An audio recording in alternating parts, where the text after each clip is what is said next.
नमस्कार साथियों, आज की इस वीडियो में आप लोग को सुमित्रा प्रकाशन का जो बुक है यानी कि जो महेश मिश्र का जो बुक है, आप लोग को उसका वीडियो सोल्यूशन यहाँ पर क्वेश्चन का सोल्यूशन करवाने वाले हैं। हमने पिछले कई वीडियो में 1 से लेकर 100 तक प्रश्नों का सोल्यूशन करवा चुके हैं, जो आप लोग पिछले वीडियो में जाकर देख सकते हैं। आज की वीडियो में 101 से लेकर 105 प्रश्नों तक आप लोग का सोल्यूशन इसमें करवाने वाले हैं। तो चलिए, यहाँ पर आप लोग सबसे जो पहला सवाल है यानी कि 101वां जो सवाल है यहाँ पर देख सकते हैं।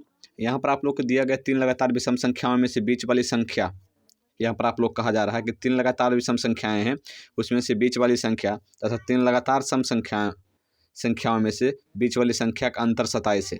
देखिए, मान लीजिए कि 3 विषम संख्याएं हैं, 3 विषम संख्याएं हैं और 3 सम संख्याएं हैं।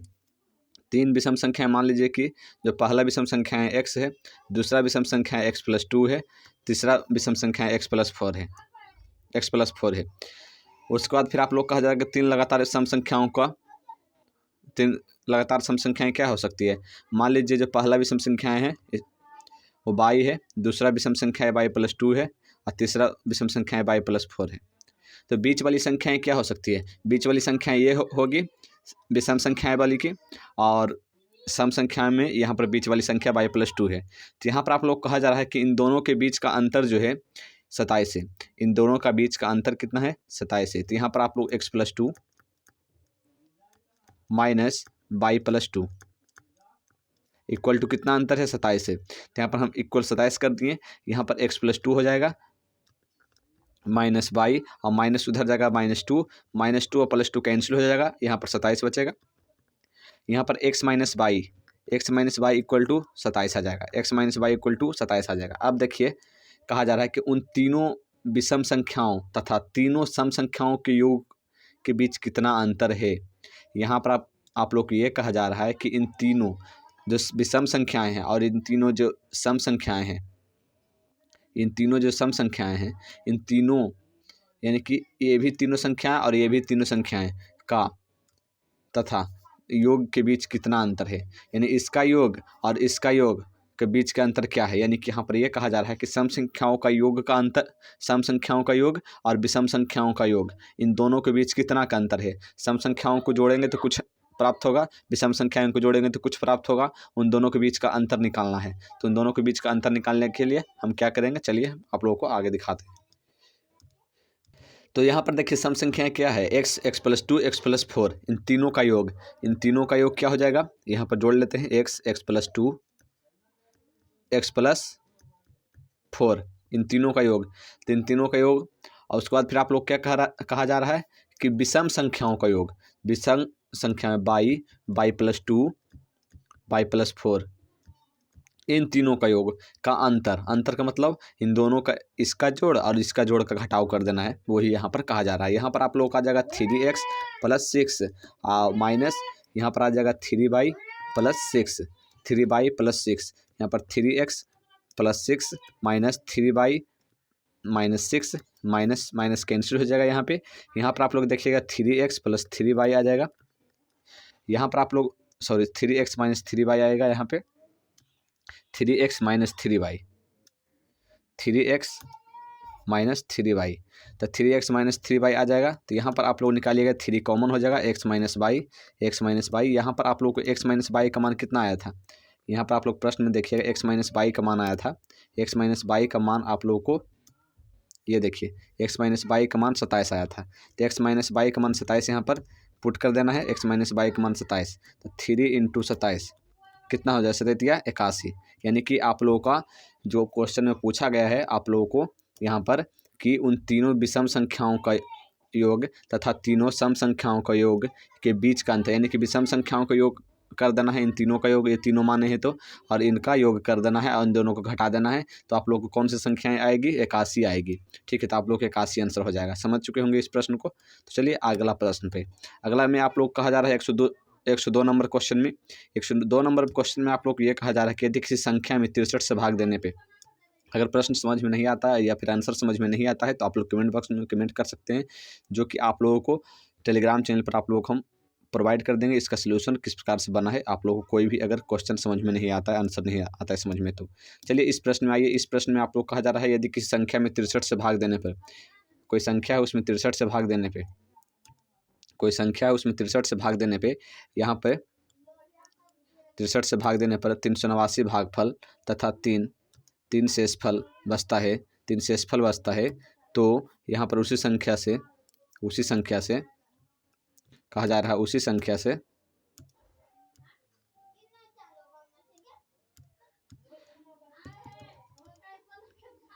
तो यहाँ पर आप लोग कहा जा रहा है कि उसी संख्या से 62 से भाग देने पर शेषफल क्या बचेगा, 62 से भाग देने पर शेषफल क्या बचेगा। यानी कि यहाँ पर यह कहा गया कि 63 से भाग देने पर, कोई संख्या है उसको 63 से भाग देने पर भागफल कितना आता है, 389 आता है, 389 आता है, और शेषफल कितना बचता है, 3 बचता है, शेषफल 3 बचता है। तो संख्या, कोई संख्या था उसमें 63 से हम भाग दिए, तो यहाँ पर आप लोग को जो संख्या x आया, x आने पर यहाँ पर यह कहा गया कि जो x संख्या है, इसी संख्या को अगर हम 62 से भाग दे दें तो संख्या जो है उसमें शेष कितना बचेगा। तो यहाँ पर आप लोगों को शेष निकालने के लिए कहा जा रहा है। सबसे पहले आप लोगों को सोल्यूशन से बताते हैं, क्वेश्चन जो कहा उसके अनुसार से आप लोग हम बता देते हैं। जहाँ पर आप लोग कहा जा रहा है 63 से भाग देने पर तो कितना आया, 63 से भाग दीजिएगा। मान लीजिए कोई संख्या x था, 389 आएगा, 389 आएगा, बचा शेषफल 2। आप लोग रूल पढ़े होंगे कि इसका जो ये जो इक्वल होगा किसके बराबर, x equal to 63 into 389 plus 2, यानी तब आप लोग का x का मान आ जाएगा। x का मान आप लोगों को यहाँ से आ जाएगा, तो यहाँ से कैलकुलेट कर लीजिएगा। उसके बाद फिर आप लोग को ये कहा जा रहा है, अब यहाँ पर आप लोग देखिए कि यहाँ पर कैलकुलेशन करने के बाद आप लोग की संख्या क्या है, 24,509। यहाँ पर आप लोग 63 गुने 389 कीजिएगा, प्लस 2 कीजिएगा। 24,509 वो संख्या था x के जगह पे, जिसको 63 से भाग देने पर इतना भागफल आया और इतना 2 शेषफल आया। अब इसी संख्या को आप लोग को ये कहा जा रहा है कि 62 से भाग दे दीजिए, 62 से भाग दे दीजिए 24,509 में, 24,509 में, तो आप लोग को कितना आएगा शेषफल, शेषफल कितना आएगा वही आप लोग यहाँ पर पूछ रहा है। तो 62 से जब आप लोग भाग दीजिएगा तो यहाँ पर आप लोग 3 बार लगाइएगा, 3 बार लगाइएगा तो यहाँ पर आप लोग को आ जाएगा 186।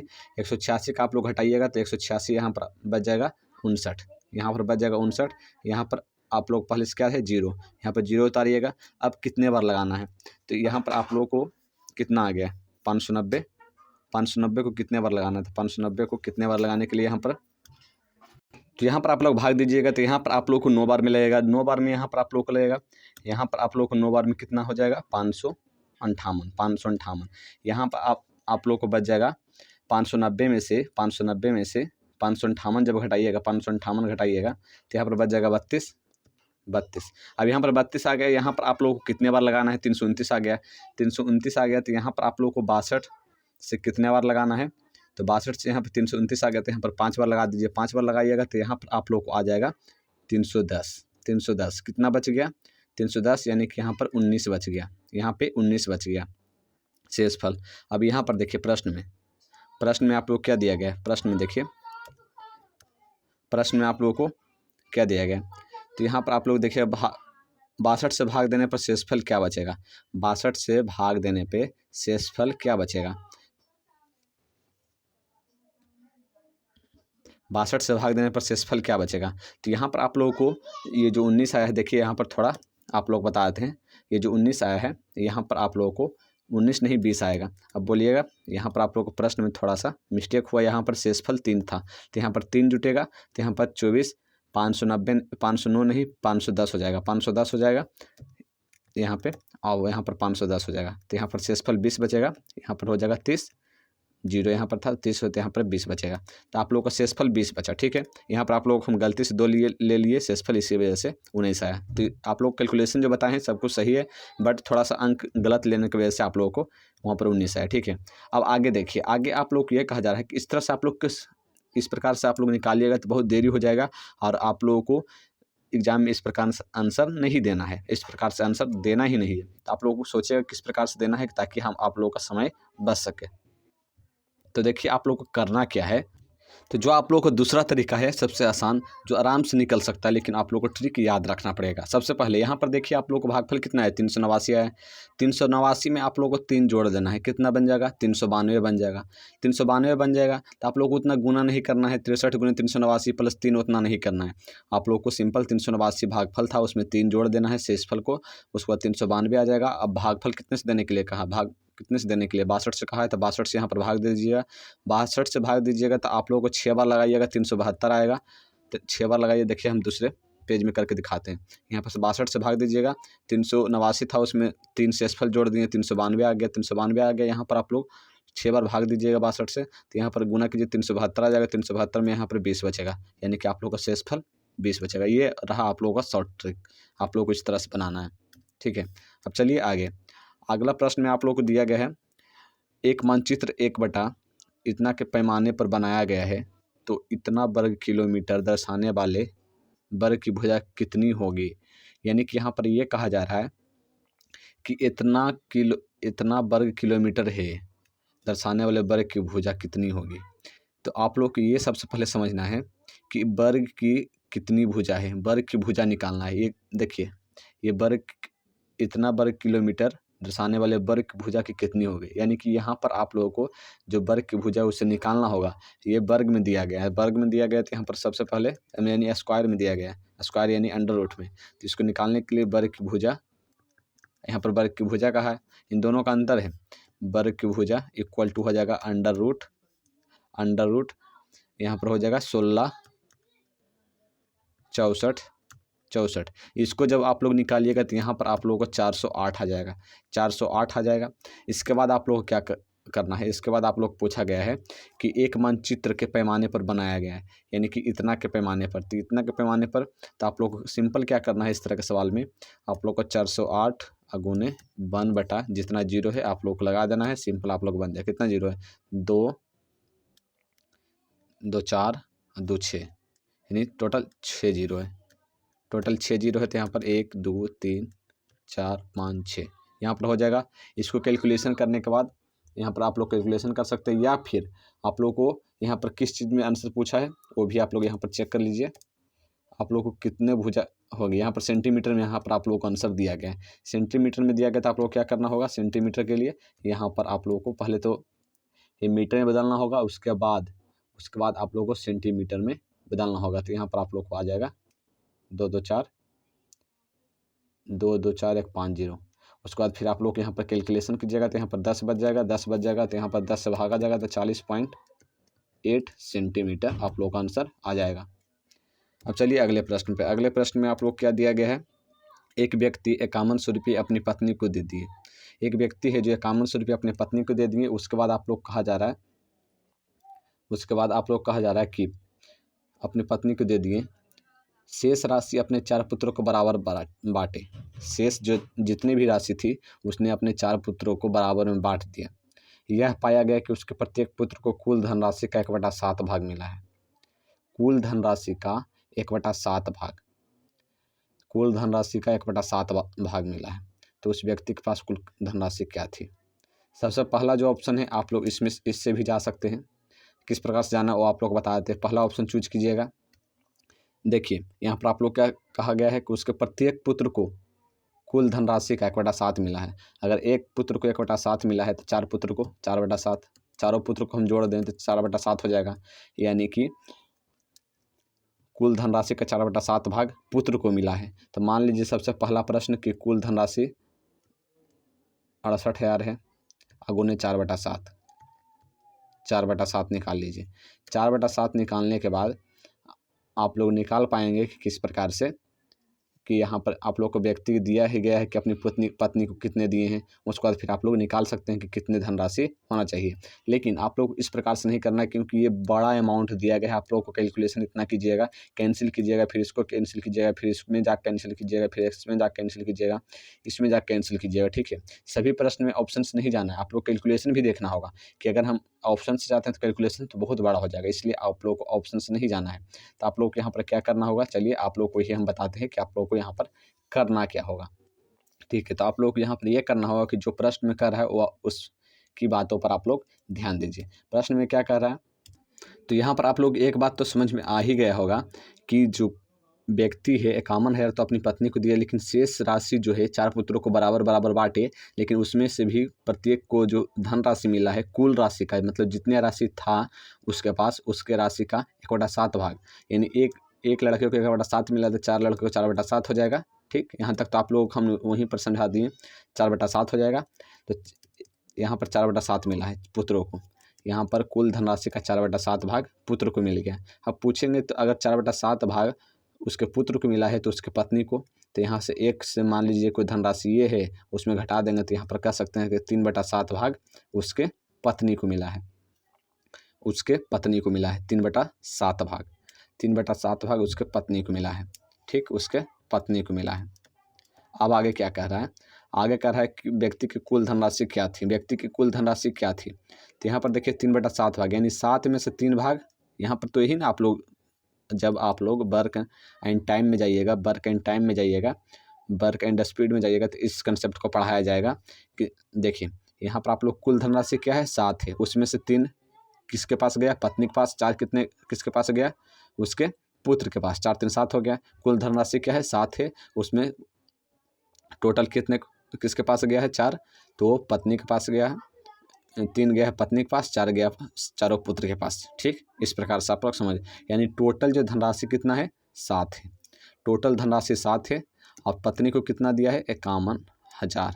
अगर पत्नी को 51,000 दिया है तो यहाँ पर कह सकते हैं कि 7, यहाँ पे 7 हिस्सा है, मतलब टोटल पैसा कितना है 7 है, उसमें से 3 कितना किसको दिया गया, यहाँ पर पत्नी को दिया गया। अब बोलिएगा कि सर उल्टा क्यों कर दिए, उल्टा इसलिए किए कि देखिए टोटल तो 7 है, टोटल 7 है, अगर टोटल 7 है तो उसको 3 से हम निकाल दें पत्नी वाले पैसे को, तो देखिए 3 पैसा किसके बराबर है, इसके बराबर है, यही तो हिस्सा दिया गया, 3 हिस्सा दिया गया किसके बराबर, 51,000 के बराबर। यहाँ पर आप लोग को 51,000 जो दिया गया है, एक्चुअल जब हम निकालें कैलकुलेशन करके तो हमको ये पता चला है क्वेश्चन में कि जो 3 हिस्सा पत्नी को दिया गया है ना, वही हिस्सा तो 51,000 है। देखिए वही हिस्सा तो 51,000 है, तो हम कहेंगे कि सर 7 हिस्सा में से 51,000 जो है वो पत्नी का है। तो अगर हम कहें कि सर 3 हिस्सा इसके बराबर है तो इसको हम कैंसिल कर देते हैं। अगर हम इसको कैंसिल कर देंगे तो हमको एक्चुअल पैसा आ जाएगा, क्योंकि ये इसके बराबर है तो इसीलिए इसको हम इससे भाग दे दिए। आप लोग समझ सकते हैं हम क्या कहना चाह रहे हैं। तो यहाँ पर आप लोग कैलकुलेशन करने के बाद आ जाएगा 11,90,00, यानी कि इकाई, दहाई, सैकड़ा, हज़ार, 10,000, लाख, 1,19,000। देखिए बहुत सारे कैंडिडेट को अभी भी ये बातें समझ में नहीं आया होगा। ठीक है, बहुत सारे कैंडिडेट को नहीं समझ में आया।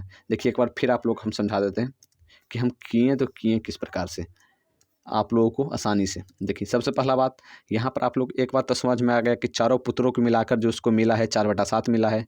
अगर 4/7 उसको मिला है तो एक में से तो उसका पत्नी कितना मिला 3/7, यानी कुल धन मान लीजिए कि यहाँ पर 7 है, या फिर 7x भी मान सकते हैं। बहुत सारे उसमें लॉन्ग जाएगा, x का मान फिर निकाले फिर उसे हम पुट करें तो लॉन्ग जाएगा। तो यहाँ पर 7 हम मान लिए, 7 में से 3 किसको मिला, पत्नी को मिला, 4 बेटे को मिला, सभी मिलाकर तो 4 3 7 हो ही तो गया। जो आप लोग हम बता रहे हैं वो तो हो गया, 7 था, 3 पत्नी को दे दिया और 4 बेटा को दे दिया। 3 किसके बराबर है, 3 दे दिया गया पत्नी को, तो पत्नी को कितना दिया गया 51,000। तो 51,000 किसके बराबर है वो वहाँ से निकाल लीजिए। देखिए 51,000 यहाँ से करेंगे, 51,000 गुने 7/3, यानी टोटल तो 7 है, टोटल 7 है। अगर 3 जो है 51,000 के बराबर है तो 51,000 काट देंगे, टोटल हमको निकल जाएगा 7, क्योंकि 7 ही पैसा मेरे पास था तो 7 ही पैसा था, 7 निकल जाएगा। तो यहाँ पर कैंसिल करेंगे, यहाँ पर आप लोग को 1,19,000 आप लोग को आ जाएगा। चलिए क्वेश्चन नंबर 5 पे, क्वेश्चन नंबर 5 में आप लोग क्या दिया गया, क्वेश्चन नंबर 5 में दिया गया है कि कौशल प्रत्येक सही हल के लिए 3 अंक प्राप्त करता है। कौशल जो है प्रत्येक सही अंक के लिए 3 अंक प्राप्त करता है तथा प्रत्येक गलत के लिए 2 अंक खोता है। एक स्टूडेंट है के यानी कि कौशल, वो सही के लिए 3 अंक और गलत के लिए 2 अंक माइनस करता है। यहाँ पर प्लस दे देते हैं यहाँ पर। और उसके बाद आप लोग कहा जा रहा है कि 30 प्रश्न हल करता है, वह 30 प्रश्न हल करता है। ये जो है कितना प्रश्न हल किया, 30 प्रश्न हल किया तथा 40 अंक प्राप्त करता है। कितने अंक, 40 अंक, 40 अंक प्राप्त करता है। उसने कितने प्रश्न सही किए। अब यहाँ पर प्रश्न ये आया कि उसने कितने प्रश्न सही किए। ठीक है, तो यहाँ पर आप लोगों को ये कहा गया कि कितने प्रश्न सही किए। तो सबसे पहले तो आप लोग ये समझिए, तो यहाँ पर आप लोग ये डाटा जो है याद रखिए, ये जो डाटा है इसको याद रखिए। ठीक है, आगे आप लोगों को बताते हैं। सबसे पहले यहाँ पर मिटाने जा रहे हैं इसलिए बोल रहे हैं, यहाँ पर डाटा याद रखिए। यहाँ पर आप लोगों को ये समझिए कितने प्रश्न हल करता है, 30 प्रश्न। वो कितने प्रश्न हल करता है, 30 प्रश्न। अगर 30 प्रश्न अगर हल करता है, 30 के 30 सही हो जाए तो कितने अंक मिलेंगे, 3 अंक मिलेंगे।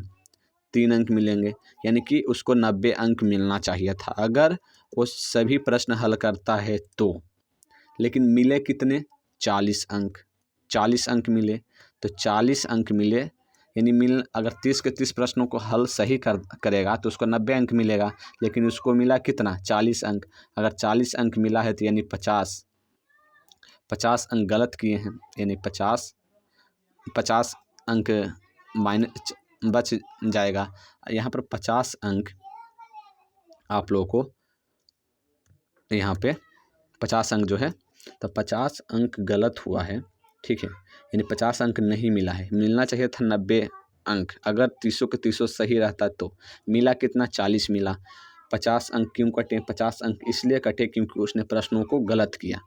तो अब बात आता है कि 50 अंक नहीं मिला है तो कितने प्रश्न को उसने गलत किया होगा, कितने प्रश्न को उसने गलत किया होगा। तो अब आइए समझाते हैं। अगर एक गलत प्रश्न हो जाता है, एक गलत प्रश्न हो जाता है, एक गलत प्रश्न हो जाता है, यही इसी बात को समझना है। एक गलत प्रश्न हो जाता है तो वहाँ पर 2 अंक काट लिए जाते हैं। देखिए, एक प्रश्न अगर हल कीजिएगा तो आपके पास आपके दिमाग में 2 चीज़ें चलेगी, या तो 3 अंक मिल जाए या फिर 2 अंक कैंसिल हो जाए। अगर गलत हो गया तो ना ये 2 अंक मिलेगा और ना ये 3 अंक मिलेगा, यानी कि टोटल 5 अंक का लॉस होगा। सोचिए, आप ही इमेजिन कीजिए, आप एग्जामिनेशन देने जाते होंगे। सोचिए, अगर कोई प्रश्न को सही करने पर 3 अंक मिल रहा है और गलत करने पर 2 अंक मिल रहा है, अगर आप लोग उसको गलत कर देंगे तो 3 अंक तो मिलना था वो भी चला गया और 2 अंक और कट जाएगा। तो यानी टोटल कितने अंक का लॉस है? 5 अंक का लॉस है। अगर एक प्रश्न पर टोटल 5 अंक का लॉस है, एक प्रश्न पर टोटल 5 अंक का लॉस है, तो 50 अंक पर कितने प्रश्न होंगे? तो 5 से भागा दे देंगे, यानी कि 10 प्रश्न गलत करने पे यहाँ पर आप लोगों को 50 अंक कटे हैं। 10 प्रश्न गलत करने पे यहाँ पर 50 अंक कटे हैं। तो अब कहा जा रहा है कि सही प्रश्नों का उत्तर क्या होगा। तो सही प्रश्न कितने हैं? सही प्रश्न कितने हैं? तो सही प्रश्न कितना बचा? 20 बचा, क्योंकि टोटल प्रश्न कितना था? 30 था टोटल प्रश्न यहाँ पर 30 है। 30 में से यहाँ पर 10 तो गलत हो गया, 10 गलत हो गया तो बचा 20। आप लोग समझ चुके हैं। बहुत सारे कैंडिडेट इसी में कन्फ्यूज होते हैं कि 5 अंक कैसे कटेगा। 5 अंक इसलिए ऐसे कटेगा क्योंकि अगर उस प्रश्न को आप लोग हल करते, क्योंकि आप लोगों ने तो टोटल सही मानकर यहाँ पर सोचा है कि 90 अंक मिलना चाहिए, लेकिन आप लोग अगर उस प्रश्न को सही करते तो 3 अंक मिलता। अगर गलत कर दिए तो वो भी 3 अंक नहीं मिला और 2 अंक कट भी गया ऊपर से, तो टोटल तो 5 अंक का लॉस हो गया। 5 अंक का लॉस हुआ तो यहाँ पर तो घटाना नहीं पड़ेगा कि 5 अंक का एक प्रश्न गलत करने पर 5 अंक का लॉस मिला है, ठीक है। तो यहाँ पर कहा जा रहा था कि 50 अंक नहीं मिला है, 50 अंक कम मिले हैं, तो यहाँ पर कितने प्रश्न को हमने गलत किया होगा, वही आप लोगों को यहाँ आंसर हो जाएगा। तो चलिए, ये वीडियो में जितने हमने प्रश्न बताया आप लोगों को समझ में आया होगा। साथ ही इसी तरह की वीडियो देखने के लिए हमारे चैनल से जुड़े रहिए। धन्यवाद।